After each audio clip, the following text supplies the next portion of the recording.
United nation general అసెంబ్లీలో ఎప్పుడు చర్చలు జరిగినా ఓ రెండు దేశాలు తప్పనిసరిగా కాశ్మీర్లో లేవనెత్తుతుంటాయి. ఒకటి మన పొరుగునున్న పాకిస్తాన్. ఆశ్చర్యమేం లేదు, భారతదేశంలో నిరంతర రక్తపాతాన్ని కోరుకునే ఒక పనికిమాలిన దేశం పాకిస్తాన్. మన దేశం పట్ల ఉన్న వ్యతిరేకతతోనే అక్కడ ఆర్మీ, పొలిటికల్ సిస్టము, అక్కడున్న సోషల్ ఫోర్సెస్ బతుకుతుంటాయి. వాళ్ళ ఫాడర్ అంటే వాళ్ళకు ఉనికి మనుగడకు భారత వ్యతిరేకతే కారణం. అందువల్ల ప్రతి అవకాశాన్ని ఉపయోగించుకొని కాశ్మీర్ అంశాలు లేవనెత్తుతుంటారు. కానీ పాకిస్తాన్ చేసే ఈ పనికి కోరస్ టర్కీ, ఇప్పుడు దాన్ని తుర్కీయే అంటున్నారు. సో తుర్కీయే నుంచి వస్తుంది గత కొన్నేళ్లుగా. సో ఎర్డగాన్ అనే తుర్కీయే దేశాధ్యక్షుడు ప్రతిసారి యునైటెడ్ నేషన్ జనరల్ అసెంబ్లీలో కాశ్మీర్ను తీసుకొస్తాడు. కానీ సర్ప్రైజింగ్గా ఈసారి కాశ్మీర్ ప్రస్తావన కూడా చేయలేదు. ఎందుకంటే వాస్తవంగా ఇప్పుడు కాశ్మీర్లో ఎన్నికలు జరుగుతున్నాయి. ఈ సమయం చాలా కీలకం.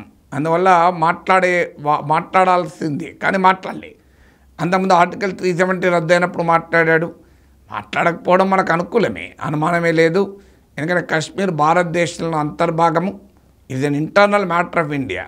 తుర్కీకి ఏం సంబంధం, పాకిస్తాన్కి ఏం సంబంధం. కానీ ఇంట్రెస్టింగ్ డిప్లొమాటిక్ అంశము how did geopolitics change అన్నదానికి తుర్కీ కాశ్మీర్ పైన ఎందుకు మాట్లాడలేదు, ఇన్ని రోజుల నుంచి మాట్లాడారు. వాస్తవంగా గత కొన్నేళ్లుగానే స్టాండ్ సాఫెన్ చేసుకుంటూ వచ్చింది తుర్కీయే. అంతకుముందు చాలా కఠినంగా షార్ప్గా ఇండియాకు వ్యతిరేకంగా మాట్లాడేవారు. ఆ తర్వాత ఇండియా పాకిస్తాన్ కలిసి మాట్లాడుకోవాలి అనే ఒక జనరల్ సూత్రీకరణ వరకు కూడా వచ్చారు. సో ముందైతే పాకిస్తాన్ వైఖరిని రిపీట్ చేసేవారు. దీనికి కారణం ఏంటి అంటే తుర్కీకు భారతదేశానికి ఏంటి సంబంధం? ఏమన్నా పొరుగు దేశం కాదు, మన పక్కనేమీ లేరు. మరి ప్రపంచంలో అనేక ఇస్లామిక్ దేశాలు ఉన్నాయి. Saudi Arabia, United Arab Emirates, Iran, ఇలాంటి ఏ దేశాలకు పట్టంది ఈ తుర్కీకి ఎందుకు పట్టింది Kashmir? Of course organization of Islamic countries, OSC లాంటి వాళ్ళు అడపాదడపా పాకిస్తాన్ ఒత్తిడి మేరకు తీర్మానాలు చేసిన సందర్భాలు ఉన్నాయి. కానీ పెద్దగా దాన్ని పట్టించుకున్న ఉదాహరణ లేదు. మన నరేంద్ర మోడీ ప్రైమ్ మినిస్టర్ అయ్యాక ప్రామినెంట్ ఇస్లామిక్ కంట్రీస్ అయిన Saudi Arabia, United Arab Emirates భారతదేశానికి మరింత దగ్గర అయ్యాయి కూడా. సౌదీ అండ్ యుఏఈ కింగ్స్ మోడీకి వ్యక్తిగతంగా కూడా మంచి స్నేహం ఉంది. సో అందువల్ల ఎవరు పట్టించుకొని తుర్కీ ఎందుకు పట్టించుకుందంటే తుర్కీ ఎంటైర్ ఇస్లామిక్ ప్రపంచానికి నాయకత్వం వహించాలని కోరుకుంటుంది. Champion of the Islamic world లాగా కోరుకుంటుంది. అందుకే మీరు అజర్బైజాన్ దగ్గర పోయి సపోర్ట్ చేస్తుంది, సిరియాకు సపోర్ట్ చేస్తుంది, ఇరాన్తో సంబంధాలు పెట్టుకుంటుంది, అమెరికా నాయకత్వంలోని కూటమిలో ఉంటుంది. సో తుర్కీ యొక్క లక్ష్యం ఏంటి అంటే to lead the Islamic world. అందువల్ల కాశ్మీర్ అంశం పైన మాట్లాడడం ద్వారా తాను ప్రపంచంలో ఎక్కడ ముస్లింలు ఉన్నా, ఎక్కడ ఇస్లామిక్ వాదం ఉన్నా దానికి తాను ప్రతినిధిని, తాను ఒక రిప్రజెంటేటివ్ అని చెప్పుకోవడం ఎర్డగాన్ తుర్కీ ప్రెసిడెంట్ యొక్క లక్ష్యం. మరి ఈసారి ఎందుకు అవసరం లేకుండా పోయిందంటే ఇంతకన్నా పెద్ద ఇష్యూ దొరికింది ఆయనకు. సో ఇజ్రాయిల్ గాజాపై జరుపుతున్న యుద్ధం ఇంతకన్నా పెద్ద ఇష్యూ. అందువల్ల నీకు తుర్కీ అధ్యక్షుడు తన యునైటెడ్ నేషన్ జనరల్ అసెంబ్లీ స్పీచ్లో ఇది గాజాపై యుద్ధాన్ని ప్రధానంగా ప్రస్తావించాడు. ప్రపంచంలోనే అతిపెద్ద పిల్లల, మహిళల సమాధిగా గాజా మారిపోయింది అని ఇజ్రాయిల్ పైన తీవ్రంగా విరుచుకుపడ్డాడు. సో బహుశా ఇజ్రాయిల్పై చేసే విమర్శలకు డైల్యూట్ అవుతాయనుకున్నాడో తెలియదు, లేదా తాను ఇస్లామిక్ ప్రపంచానికి ఛాంపియన్ అని చెప్పుకోవటానికి కాశ్మీర్ అవసరం లేదు, ఇప్పుడు గాజా ఉంది కనుక గాజా పైన మాట్లాడేది. ఇది మొదటి కారణం. రెండవది ఇండియన్ డిప్లొమసీ కూడా కారణం. మనకు సంబంధాలు లేకపోయినా కూడా ఇటీవల తుర్కీలో భూకంపం వస్తే ప్రపంచంలో అనేక దేశాల కన్నా ముందు సహాయాన్ని భారతదేశం పంపించింది. అందువల్ల నరేంద్ర మోడీ డిప్లొమసీ కూడా తుర్కీ సాఫెన్ కావటానికి ఒక కారణమైంది. రెండవది. మూడవది ఏంటంటే ఈ తుర్కీలో కూడా ఈ సంక్షోభము, ఆర్థిక సంక్షోభము, ఎకనామిక్ ఛాలెంజెస్ పెరుగుతున్నాయి.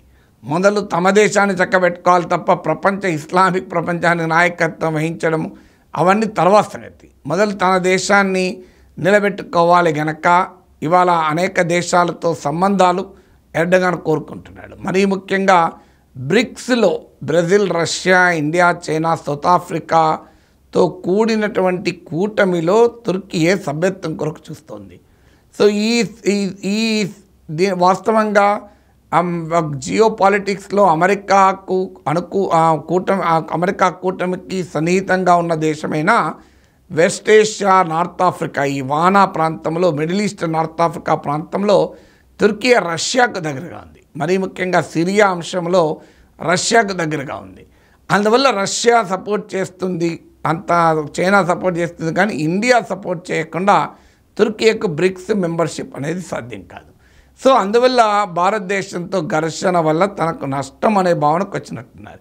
ఎందుకంటే ఇటీవల G20 సమావేశానికి కూడా వచ్చాడు. ఎర్డగాన్ ఎక్కడ ఊహించారు భారతదేశానికి వ్యతిరేకంగా లేదా ఇంకో రకంగా మాట్లాడతాను, కానీ ఏమీ మాట్లాడకుండానే వెళ్ళిపోయాడు.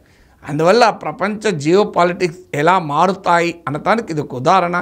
పాకిస్తాన్ ఎంత అరిచినా, ఎంత గీపెట్టుకున్నా, ఒకటి పాకిస్తాన్కు ఉన్నటువంటి స్టేచర్, ఇంటర్నేషనల్ స్టేచరు లేదు పాకిస్తాన్కు. భారతదేశ ఇంటర్నేషనల్ స్టేచర్ ఏమో రోజు రోజుకు గణనీయంగా పెరుగుతుంది. ఇవాళ ఉక్రెయిన్ రష్యా కాన్ఫ్లిక్ట్లో కూడా శాంతి కొరకు ప్రపంచం భారతదేశం వైపు చూస్తుంది. అమెరికా, యూరోపియన్ దేశాలు, ఆఖరికి ఉక్రెయిన్ కూడా నరేంద్ర మోడీ చొరవ కావాలని కోరుకుంటున్నాయి. అందువల్ల ఇండియా, భారతదేశ ఇంటర్నేషనల్ స్టేచర్, అంతర్జాతీయ స్థాయి గణనీయంగా పెరుగుతూ వస్తుంది. పాకిస్తాన్ స్థాయి ఏమో క్షీణిస్తూ వస్తుంది. భారతదేశం ప్రపంచాన్ని, నేను చాలాసార్లు చెప్పాను, కార్పొరేట్ ప్రపంచానికి దిగ్గజాల లాంటి సీఈఓలను భారతదేశం అందిస్తే పాకిస్తాన్ ప్రపంచంలో కరడుగట్టిన తీవ్రవాదుల్ని మానవాళికి అందిస్తుంది. సో అందువల్ల పాకిస్తాన్ తాను గీసుకున్నటువంటి గోయిలో తానే కురుకుపోతుంది. దీనికి తోడు మారుతున్న జియో పాలిటిక్స్ వల్ల కశ్మీర్ అంశం కూడా ఇంటర్నేషనల్ గతంలో లాగా అంతర్జాతీయ అంశంగా ఇవాళ లేకుండా పోతుంది. తుర్కీ అనేది చేంజ్, తుర్కీలో కనబడుతున్న చేంజ్ మామూలు చేంజ్ కాదు. How the world views Kashmir, how the geopolitics of the world change in regard to Kashmir.